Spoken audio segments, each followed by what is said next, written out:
let's get some questions from the audience here, or comments. What do you think ought to be in this plan? What are these? Do you agree with what's been said?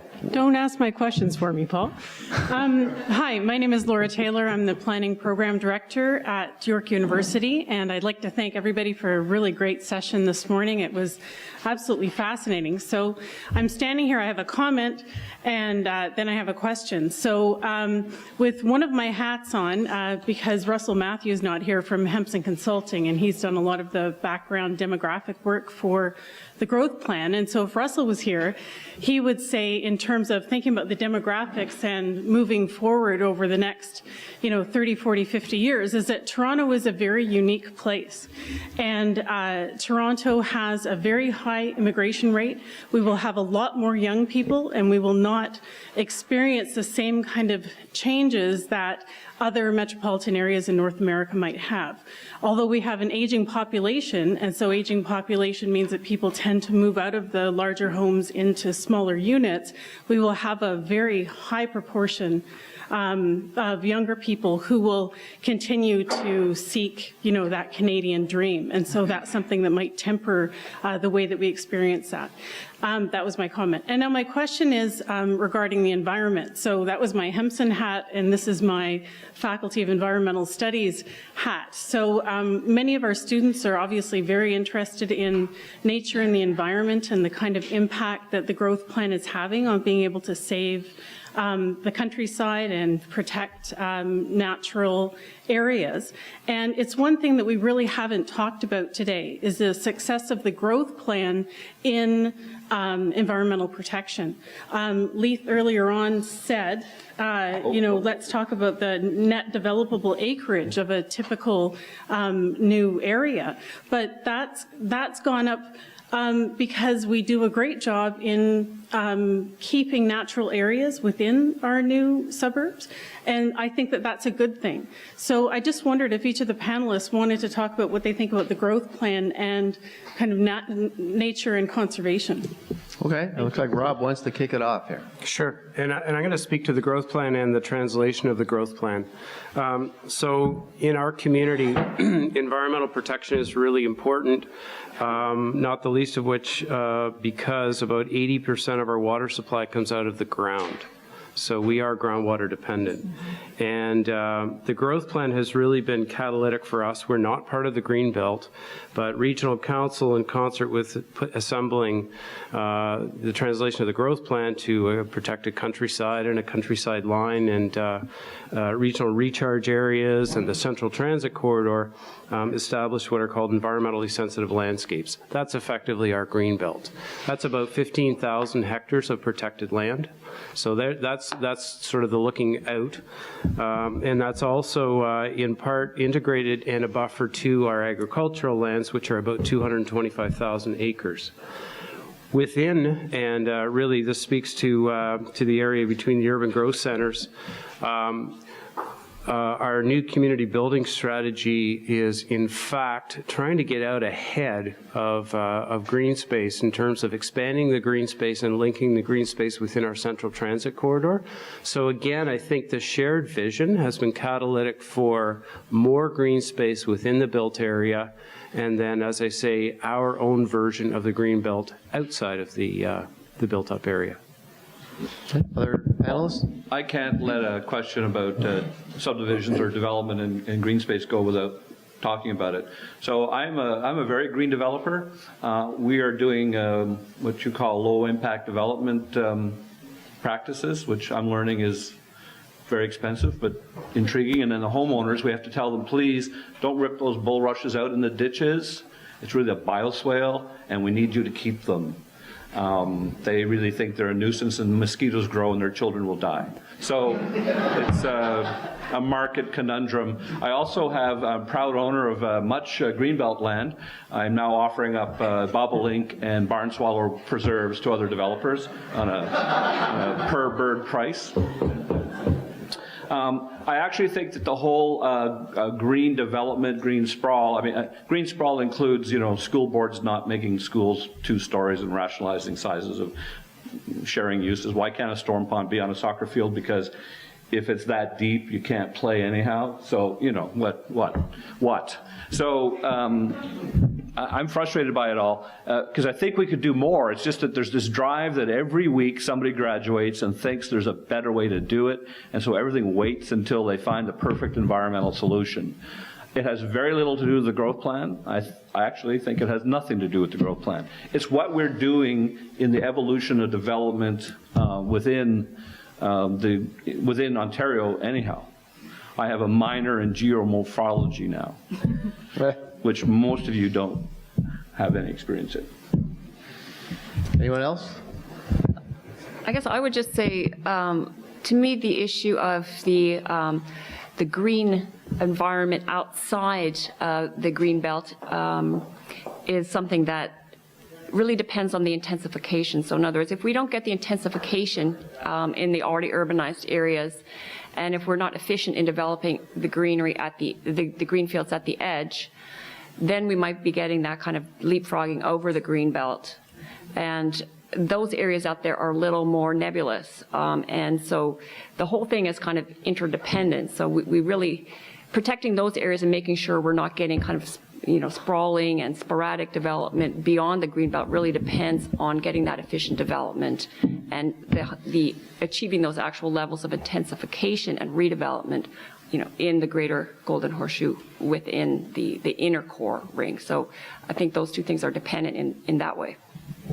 Larry, any thoughts? Just last word. I would just offer the answer to that question that I think most in the room would expect me to offer to the answer to that question, is that the growth plan is really, while notwithstanding it is very much oriented towards managing growth, it's also equally oriented towards preserving those things that are important to us, those environmental and heritage assets. And I think as we go through implementation, we found that there are ways in which we can do that. I think there's ways in which we can understand that a little bit better as we go forward and we think about the next generation of growth plan. But you know, when we think about growth and the growth plan, it is a lot of different things, mostly about managing growth, but it's also about dealing with those other assets in this geography, which we all value and we need to preserve and protect. Okay, somebody's been very patient here. No problem. Good morning. My name's Audrey Jamal. I wear a couple of different hats. I work at the University of Guelph. I do a lot of the external partnerships for the university. But in my other life, I'm a PhD candidate at the University of Waterloo, and I'm looking at, I'm doing urban planning and looking at intensification in smaller cities and mid-sized cities. So really appreciated some of the comments that were made on the panel today about the behaviors of the urban growth centers in that outer ring of the greater Golden Horseshoe. Just want to pick up on two remarks, and then I have a question.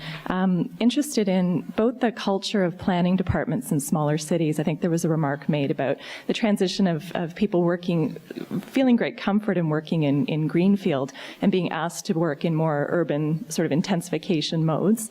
And then the second comment was around the fiscal incentives that smaller cities are putting in place. I know Kitchener's removed their DCs.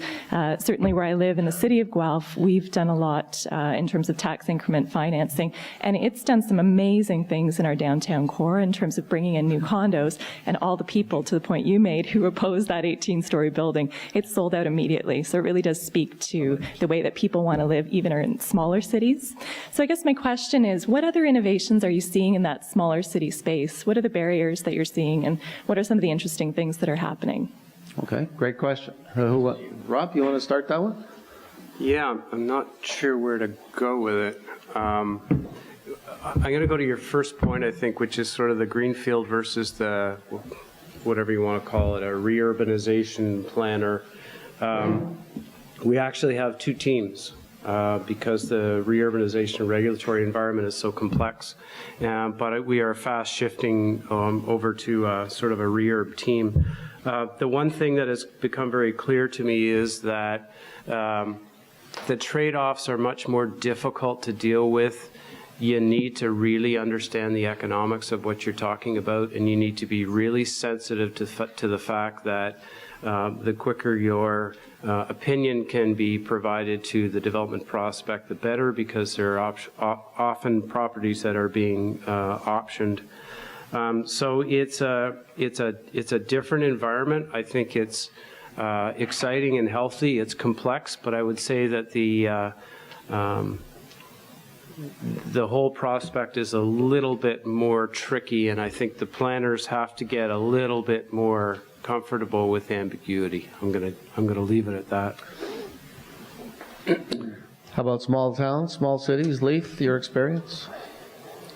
Not a lot on intensification. Severing a 50-foot lot into a semi is an intensification program in a small town. So I don't know. We're struggling with. There's not a lot of people moving into small towns trying to do intensification. I mean, the only thing I would say about small communities is generally if you went there to say, I'll build a house, usually they'll open their arms and go, thank you. Because the market outside of Toronto is, and the major centers like Waterloo, the market is actually very, very depressed. And it has been. It never really recovered in 2009. Hamilton has taken off because of the cost comparison to Toronto. So in and around Hamilton, you're seeing a lot more activity because it's cheap compared to, and if we actually build the transit 24/7 for them, they'll get more. So if it's a small center near or on any kind of transit line, and we actually built transit, we could go there and intensify and build something for people. But the key is somebody has to go build the transit. You can't say to people, go live there, pay a big development charge, and maybe one day you'll get some transit. So it's, in these kinds of intensification scenarios, the infrastructure has to lead. Okay. Anyone else want to jump in, or we move on? No? Okay, anyone else out there? We've just got a couple of minutes left. The gentleman over here. Just one final comment, and this goes to the process ahead, Larry, for places to grow. And Leith made a comment about economic demand. If you go back and search through Plan Canada, there was an interesting article written in Plan Canada about 1987. It was by Ian MacDonald, and I think maybe there's only a couple of people in here who knows who Ian MacDonald was. But he talked about the planning for Moscow. And the planned population for Moscow was 5 million people. And when they did the studies on Moscow, the actual population was 14 million. In Russia back in those days, they could tell people where to live. So that's the power of the economic demand. I think we're into a planning conundrum now, where we are being driven by planning doctrine as opposed to plan. We have green is good, single-family house is bad. Highways are bad, cars are bad, transit is good. Change is bad, growth is bad, keeping green is good. And I see it play out over and over again with every official plan. That's why things are going to the board. You now have municipalities taking institutional positions against growth. The region of Halton is a really, really good example. It will also emerge more like in Guelph, and I'm seeing a few other municipalities. We have a situation where we're saying agricultural land trumps development, green trumps development. It certainly trumps quarries. Yet we have an infrastructure deficit in this country that's in the hundreds of billions of dollars, and I suspect that in every dollar of that deficit is aggregate, yet we can't get a quarry through.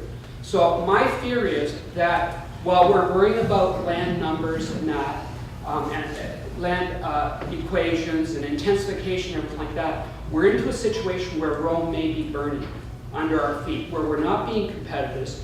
If a company wants to come and locate here, if they can't get approvals in 3 or 6 months, money moves globally, they will go to Atlanta.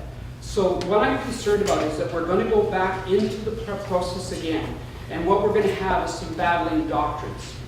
And the process and the way we've set up the planning policies now are in fact to ensure we're creating conflict within the system. We have the green, the trump cards. If we don't like something, let's get a local green belt extension to stop it. So I guess in terms of the process forward, how do we begin to bring the extremes together to a process where we're not dealing with black and whites anymore? Planning was never an equation, which we tried to move it towards with the land supply. It has always been an art that seeks to find the balance between the competing interests. I had an interesting person who was my mentor and planner. in planning, and he told me we planned for three groups of people. The people that are here, the children of the people that are here, and the people that are yet to come. And the planner's job is really to be the voice for the second two groups of people. I suggest to you that we are now have a planning system that is geared only to the first group of people. Okay, interesting comment. I can't help but refer to the fact that I think that I always tell my students that, planning is about, solving problems, solving existing problems and providing ideas for the future. And it speaks to those people that aren't here yet as well in the future generations, which is exactly what this plan is doing and is trying to do.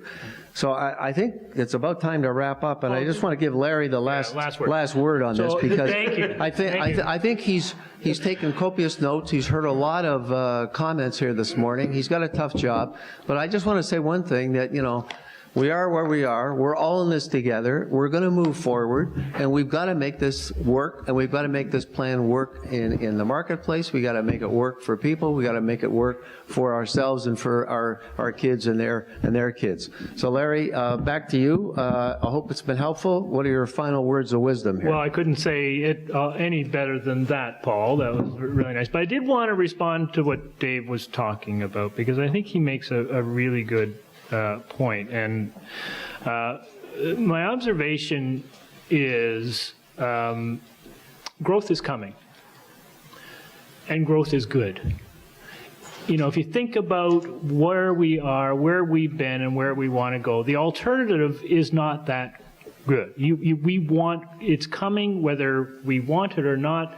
The demographics, the immigration, the economic potential of this region is setting the stage for growth is coming, and it is good. That is a very, very good thing for all of us. Our challenge is going to be, how do we manage that properly?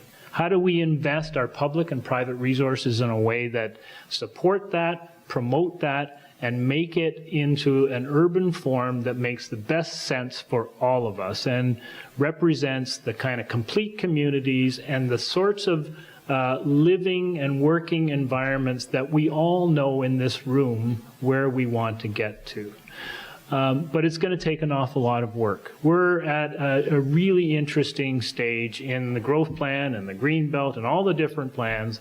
They're due to be reviewed in 2016, but we need to start now. We need to start thinking about what are those pieces that we need to look at. How do we look in the rearview mirror and benefit from the experience of implementation? And some of the things that we now know, we could probably think about a little bit differently. How do we look forward? Where do we want to be in the next 20 years, 30 years? How do we look through the front windshield and determine how do we want to move those yardsticks in a way that serves all of our collective interests? So I'm looking very forward. The province is looking very forward. We have great working relationships with the industry, with the environmental groups, with the municipal sector. We benefit from having worked together in the past. Everybody in this room, if you're in this room, you have an interest. If you're in this room, you have something to contribute. If you're in this room, you are concerned about where we're going. So please, as we start getting into the next generation of growth planning, I'm going to be coming to you. I'm going to be asking you for your input. I want you to help us make this better. So thank you very much for the opportunity. Thanks. It was a great panel, and over to you. Okay, I'd like to invite Glenn and Marcy to come up to make some closing remarks and thank the panel.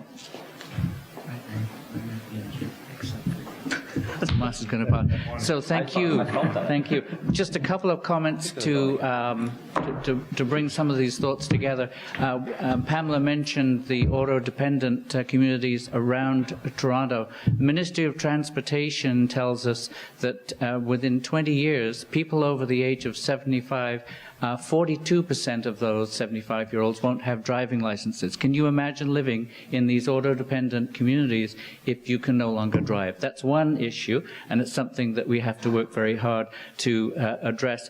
I'd also like to come back to some of the things that Rob told us, and I think there's some messages in the work that's been done in Waterloo over more than just the last couple of years, the last 15 years. The reason that there's been so much support for the Rapid Transit Initiative is because they've been actually developing the corridor in advance of the transit. So that's a message that I think could well be heeded by other municipalities, perhaps even in Toronto. And then just finally to say that the need to determine where the next round of intense office employment is going to be. That's some of the work that we're doing in our strategic regional research project at the Canadian Urban Institute. And I think Leith and Paul know all about that, and we'll look forward to sharing that with you. And you can count on the Canadian Urban Institute to put on events like this, to have a conversation where it brings people together. And I think if you look at the list of the people here today, more than 130 people from across the Golden Horseshoe, and it's a really terrific panel. Thank you to Neptis for supporting it. Thank you to Martha's insight and inspiration for actually starting Neptis. I mean, a special round of applause for Martha. And to Paul, it's always very good to have an interventionist moderator. You really made all of our panelists and our keynote presenters shine. And thank you all for your questions, and we'll see you next time. Thank you very much.